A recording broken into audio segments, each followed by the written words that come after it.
Alrighty guys, so today we're going to be talking fuel injector dead times, so stay tuned and enjoy the video.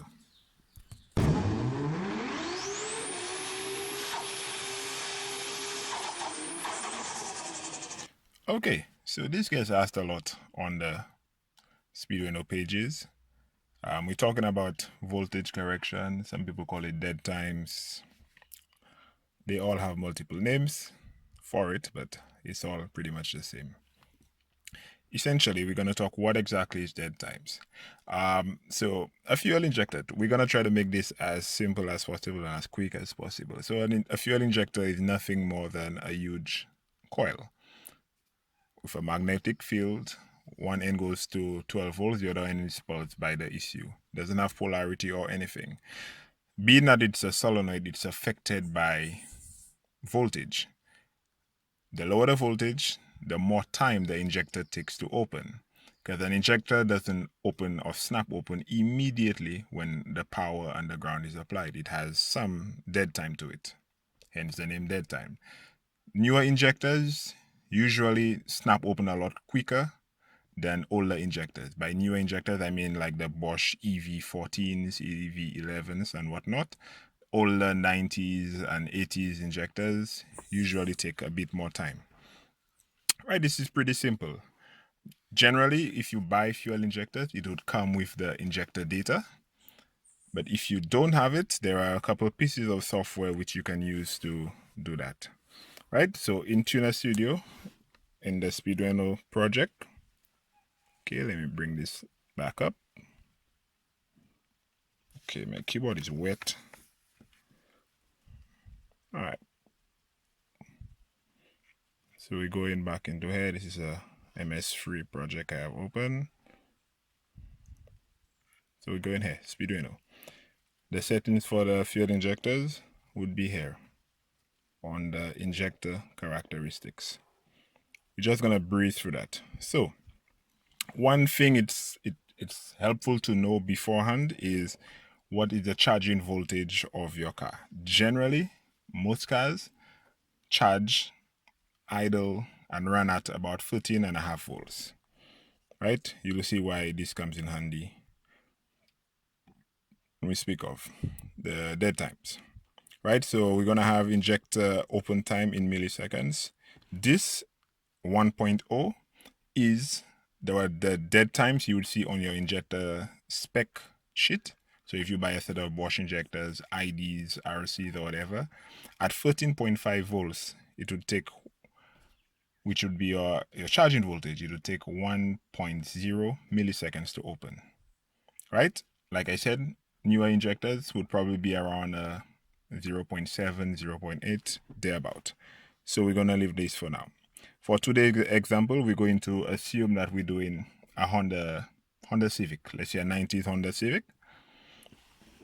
The 92 to 95 Honda Civic. So I don't have the injector data offhand. So another thing I like to do is I like to use the Linklink ECU. They have a lot of base maps in there with injector data. To get that, you simply go under the fuel setup and then injector setup, and then you open the injector dead time table. Right, and if you look carefully, you will see that at about 13.5 volts, right here, well, 13 volts, we have 1.01 milliseconds. 13.5 would be somewhere about 1.0.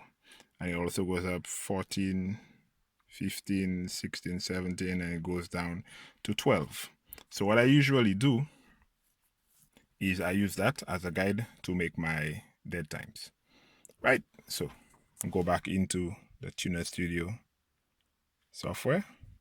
Down here, you'll click in this box.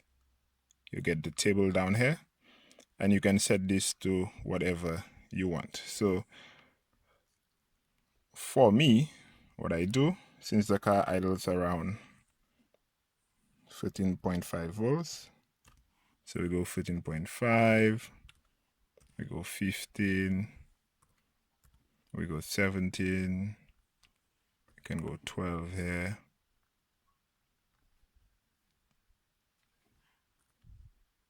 10, and 8. Right? So these are the voltages. So the only way you'd get to 12 volts or maybe 10 volts is if your alternator was not charged. 12 volts, usually when you apply load to your car, so your fan kicks in, your AC compressor kicks in, the lights and whatnot, the voltage would drop. Right? So we're going to cover what you need to do to recognize when the voltage corrections are off. So what I do is that I set this here, right? So now 100% means it's going to be this 1 millisecond, right? So we said at charging voltage 13.5 volts, we have the 1 millisecond. So 100 there. But as voltage goes up, this needs to come down. The injector correction data needs to go down. And as voltage goes up, since the injector takes longer to open, we also need to compensate for that with more injector correction, right? So how do you get the numbers? So again, we use the link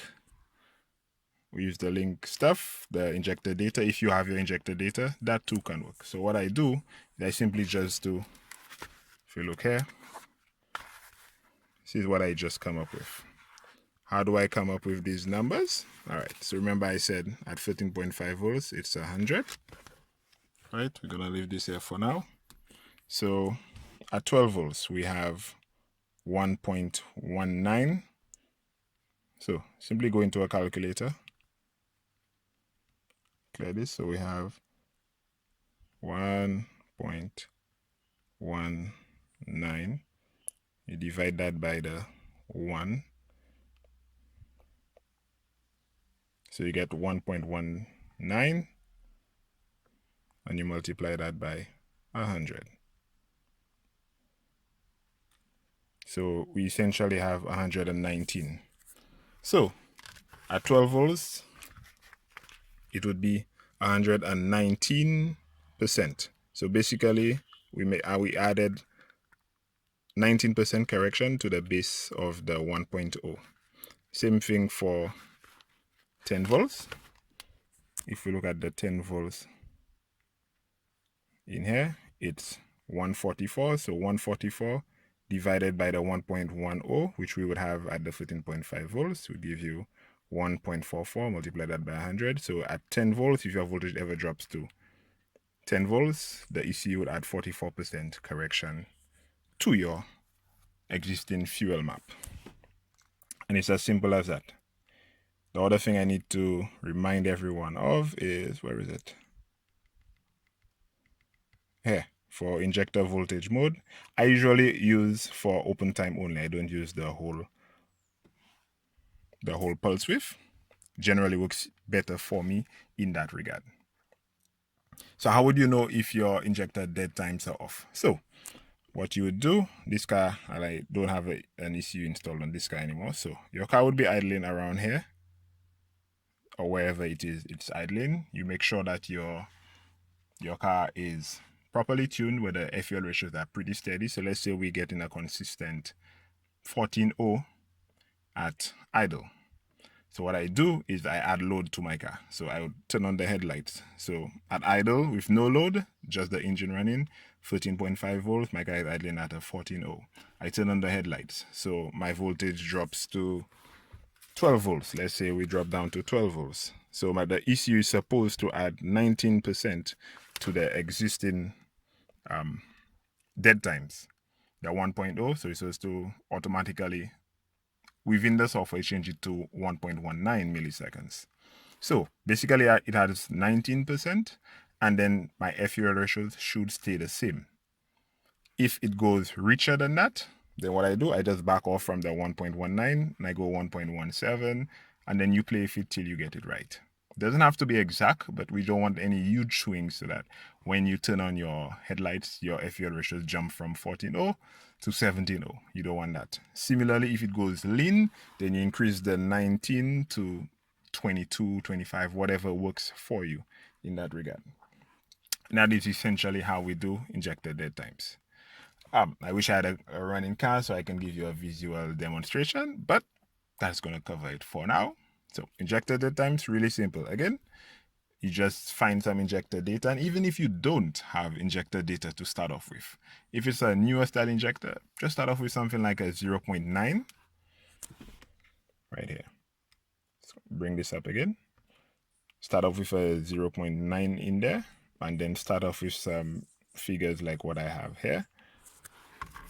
6 columns. The 17, as you can see here, I don't have a value for the 17. So I'll just throw together according to the Link software. Again, you see at 17, it remains static. So at 16, it's 0.87. So in there, I would probably just put a 0.72 or something to fill in there. Your car will never, or almost never, get to 17 volts unless you have a problem with your alternator and it's not regulating the voltage. Generally, cars idle and they get a charging voltage of about 13.5, 13.3, sometimes as high as 13.7, give or take. Your car might be a little bit higher, but generally above 13.3, and usually it's under 14.2. The most I've ever seen was like 14.2 or 14.3 volts, give or take. Right? So that's essentially all you need to do to get your dead times. Again, if you don't have the data, you can start off, if it's a newer style injector, start off with a 0.9 and just throw in some figures like what I have here. So at 14 volts, 100%, 12 volts, 20, you can go 45 here, you can go 200 there. And then you just play in the software, you get the car. Some folks even go as far as disconnecting the alternator just to get down to the 8 volts and the 10 volts, because with a charging car, you can almost never get down to 10 volts. So some people do that just to tune the 8 volt and the 10 volt section. Usually I don't, but you can do that if you so choose. Right? So hope this video is helpful. Leave a comment down below if it was. If I rambled too much or you did not understand something, leave a comment down in the comment section as well, and I'll catch you guys in the next one. Till then, stay safe.